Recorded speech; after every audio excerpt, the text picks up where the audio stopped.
second. Testing. 1, 2, 3, 4. One more time. Say One more time. Yeah. 1, 2, 3, 4. Sandy, do you want to come up, Sandy? Sandy, do you want to come up? Okay. She's here for support. You guys all set? Yeah. All right. Good afternoon. I am Dick Peffley, the General Manager of the Lansing Board of Water and Light, and I'm joined here today with officials from East Lansing and Meridian Township, and we're here to discuss, give you an update on what transpired around noon out on Hagedorn Road. Approximately a little bit before noon, a eastbound Canadian National train struck one of our wires. The cable somehow had sagged down in its path. We're not sure yet how that happened. It pushed the wires quite a ways down the track, and in the process broke over 30 poles on north side of the tracks and south side of the tracks. It's a very heavily loaded circuit. There's 4,200 customers that are on that circuit, and it's going to be a lengthy restoration time for the poles, but I'm happy to say that we have a very resilient backup system in place. So with the exception of 2 commercial customers we're working with, we hope to have all electric service restored in that area by 8:30 p.m. tonight. Total rebuild of the system will take over a week. We have help coming in from 3 different areas in the state to help us replace the down poles. And it takes about 4 hours to replace a pole and then hook the wires on it. So if you do the math, 30 poles, and then you have to hook everybody up. But through rerouting to the rest of our electrical system, we are very confident that those customers affected by this incident will be restored around 8:30 p.m. tonight. So I'd be happy to take any questions from that or any comments from the folks that are supporting us in this effort. I have one question. Is there anything that could have been done to prevent this situation, or anything that can be done moving forward? We're still assessing, what happened. We don't know how the wires. There's a lot of wires on those poles. We have contracts with 33 different companies that attach to our poles. They're the lower wires on the poles. Our wires are 55 feet in the air, so we're trying to figure out, what wire came down, what caused it. Was it the high wind? Was it a tree that fell on it? We don't know that yet. So that investigation is just getting started. We are focusing on getting the electric customers restored as soon as possible. But we will do a thorough investigation, and we are thankful that nobody was hurt in this incident. Can you reiterate how many customers it affected? This circuit supplies about 4,200 residential and commercial customers in the East Lansing area. Is there any sort of estimate on monetary damage caused by the incident or anything at all like that? Not at this time. We'll have that put together by early tomorrow is what we're hoping. Have you seen anything like this before? Not in my 46 years. This is the worst destruction I've seen in our service territory, but we planned for this. Our plans are working. It appears we have most of the materials we need to rebuild the system, and if not, we have agreements with other utilities that we will reach out to, just like getting help to restore this. Typically, we are the company sending crews out, and we have some of the best reliability. In fact, we're tied for first in the state of Michigan for minimal outages. Well, the shoe is on the other foot today. Even though we'll have this restored fast, the other utilities that we reached out to, we're happy to send crews here. We expect them to be in town, later this evening. And was there any cameras anywhere that can kind of catch like what happened?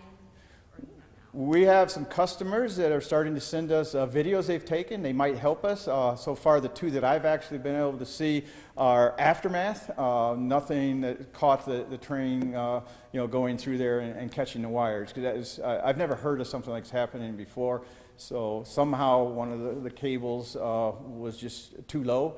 And there's a lot of traffic through there, so I assume it must have just happened, So high winds today, as I said earlier, maybe a tree fell or something. So we're hoping that somebody can help us. Anybody that wants to send us a video, we'd be very appreciative of that. And then, sorry, do you know how far north and south each way the 30 poles that were damaged were? I know that the traffic was closed from Grand River to Mount Hope. Yeah, if you go south from the tracks down to Mount Hope, those poles are damaged all the way down. And north, it's about halfway to Grand River. And I know you mentioned that you guys are trying to restore electricity by 8:30 tonight, but you also mentioned the investigation. How long would that take to try to figure out what happened? Well, we'd like to have a preliminary idea by the beginning of the week, but a lot of that will hinge on help from our customers, anybody that got pictures or actually saw it happen, because I was there within 15 and 20 minutes of it, and it's just kind of hard. The destruction was so great, it was kind of hard to see what happened first, because we heard from one customer that there was a sign and a transformer fire right at the corner of Hagedorn, and I think that's Service Drive. Did that cause a problem that exacerbated it down, or was that a secondary due to the wires coming down? So we're trying to work through all that, and it'll take some help to do that. Last question. In terms, how strong are those poles for it to come down? How fast will the train have to be coming or whatever to break down? Well, they're very resilient. They're 55-foot poles, and the cable didn't break. They actually stretched down the tracks, and it's designed not to break so that you don't have these problems. And it didn't break. Unfortunately, when it didn't break, it started pulling on all the poles and broke them. So they're really strong, but they're no match for a locomotive.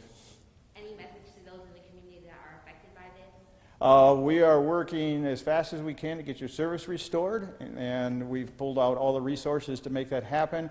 And for an event this serious, to hopefully have everybody back but 2 commercial customers by 8:30 is outstanding work by the men and women that are out there restoring energy, and the high winds are still there. Would anybody else like to make a comment? We appreciate your support on this. Sure, we would make a comment. Sure. So I'm Frank Walsh. I'm the Meridian Township Manager. And as you look around what's happening in this country over the last 24 hours, especially down in the Midwest with, lots of people being killed with the tornadoes, and you look at what's happened here, we just ask for people's patience. And we want to thank the BWL for their extremely quick response to this incident, to have power restored possibly tonight. If you look at the damage that's out there, it's really remarkable. So on behalf of Meridian Township, we want to thank the BWL for their work. Were you out at the scene? I was out at the scene. And can you kind of describe just what you saw? Well, it actually looks like a tornado went through.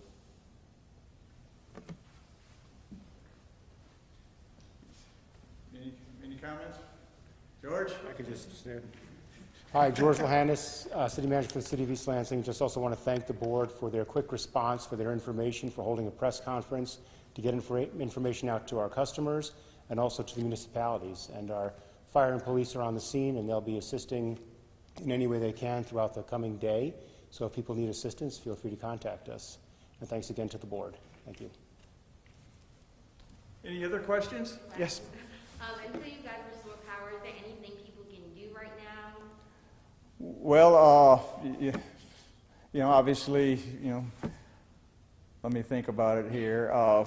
Your refrigerator's off, so you want to minimize opening and closing doors on that. You want to make sure you've got some bottled water there. Your water's still going to work, but just basic emergency supplies. And, it's 4 o'clock. We hope to have you back in 4.5 hours. So, your life hopefully will be back to normal by this evening for those customers impacted by this. And like I said, it's a tall lift, but I talked to staff right before coming in here saying, you think you can hit this milestone? And they told me yes. So they're good at what they do.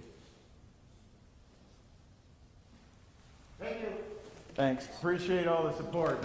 Your folks were all over out there. Yeah, it's been crazy. And we'll get it back up and we'll rebuild that whole circuit.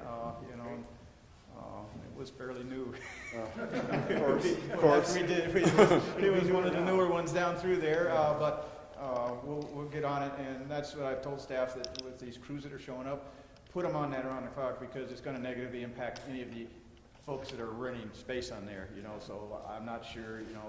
AT&T, Verizon, all the cable attachers are on there. And so, they won't be able to do anything until we get these poles replaced. Sure. And so we'll stay. I told them to stay on this, and we'll get it.